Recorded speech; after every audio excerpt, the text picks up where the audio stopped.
Hi everyone, मैं HS आप सबों को आपके प्यारा यूट्यूब चैनल ज्ञान विज्ञान में स्वागत करता हूं। गाइज, आज के इस सेशन में हम लोग फिजिक्स के एक प्रॉब्लम को करने वाले हैं जो आपको बहुत परेशान करता होगा। ये प्रॉब्लम फ्रिक्शन चैप्टर का होगा जो बॉडी अपॉन बॉडी से रिलेटेड होगा। आप देखे होंगे कि एक बॉडी के ऊपर दूसरा बॉडी रख करके और आपसे पूछता है कि दोनों ब्लॉक का, ब्लॉक ए और ब्लॉक बी का एक्सेलरेशन क्या होगा, या फिर उसी में अगला क्वेश्चन होता है कि what must be maximum force such that both the block move together. Further उसमें क्वेश्चन होता है कि what is minimum value of friction coefficient such that the two block may move together.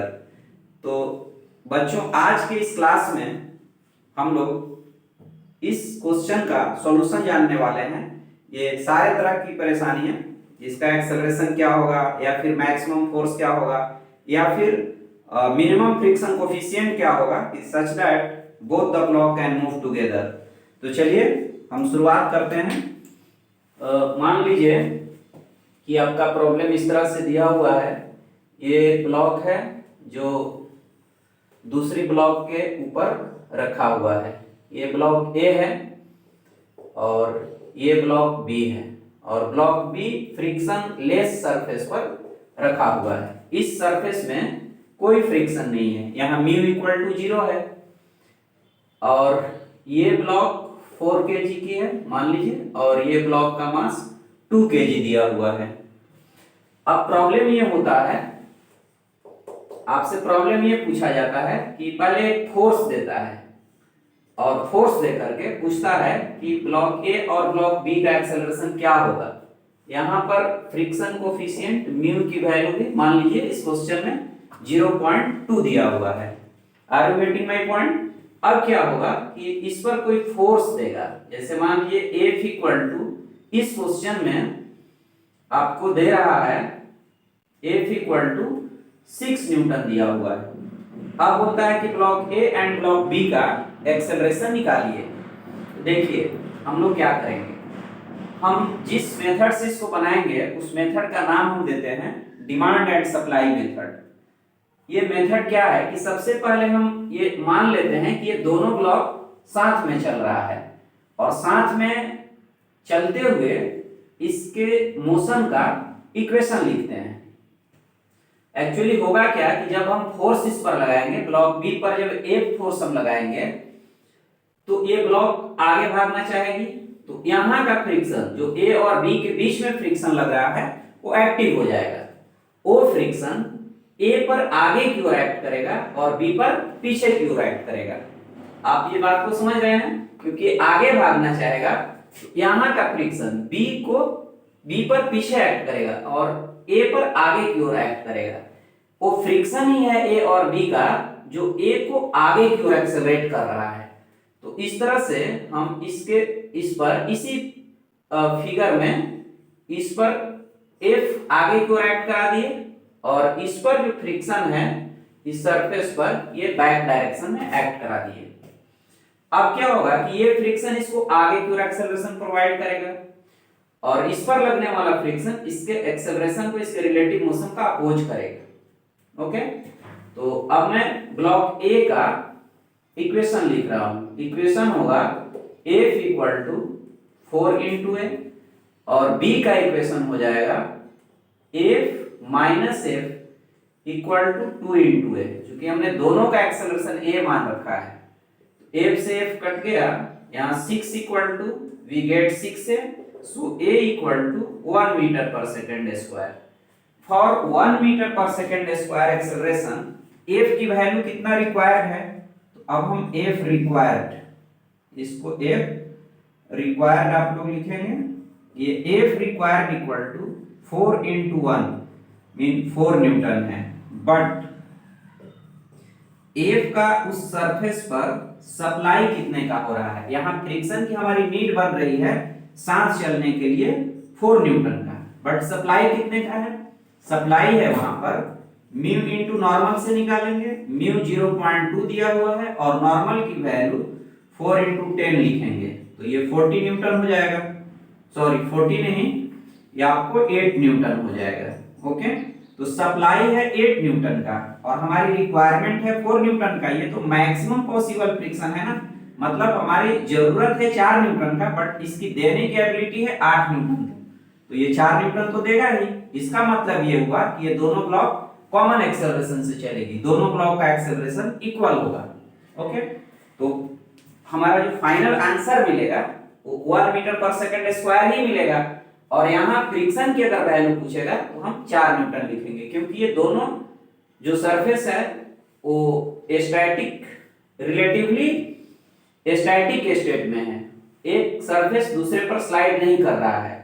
तो फ्रिक्शन की value यहाँ पर हम 8 Newton ना लिखेंगे। बार बार स्टूडेंट इसे गलती करते हैं, इसलिए आप इसको नोट कीजिए। यहाँ पर जो फ्रिक्शन लगेगा स्टैटिक फ्रिक्शन लगेगा और ओनली 4 न्यूटन लगेगा, ना कि 8 न्यूटन लगेगा।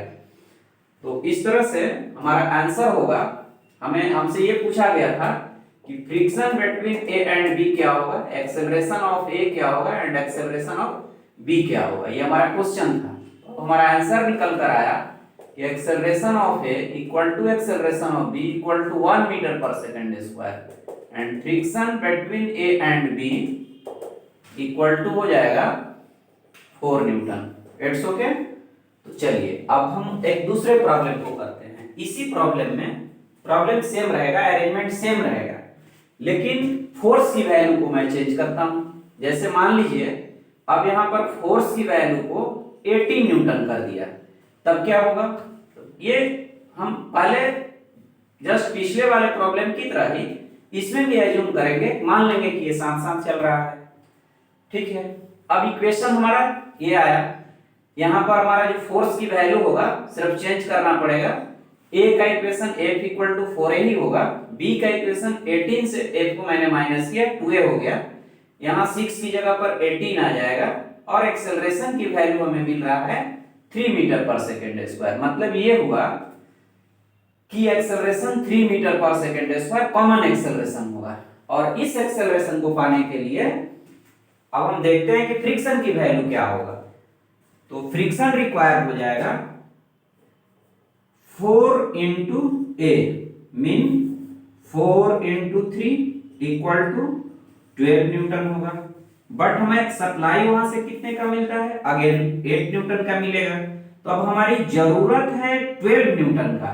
ए को बी के साथ चलने के लिए फ्रिक्शन की जरूरत है 12 न्यूटन का, बट यहां मैक्सिमम जो फ्रिक्शन मिल सकता है वो तो 80 न्यूटन मिल सकता है। अब बताइए, इसकी जरूरत थी 8 न्यूटन 12 न्यूटन का और मिल रहा है 8 न्यूटन, तो अब क्या ये साथ देगा? साथ नहीं देगा, ये साथ छोड़ेगा और साथ छोड़ेगा मतलब अब इसका एक्सेलरेशन अलग हो जाएगा और इसका एक्सेलरेशन अलग हो जाएगा।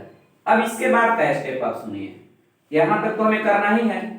अब ये कंफर्म हो गया कि दोनों का एक्सेलरेशन अलग अलग होगा, ये दोनों स्लाइड करने लगेगा, इस पर काइनेटिक फ्रिक्शन एक्टिव करने लगेगा और only in the effect of friction, kinetic friction, block A will move forward.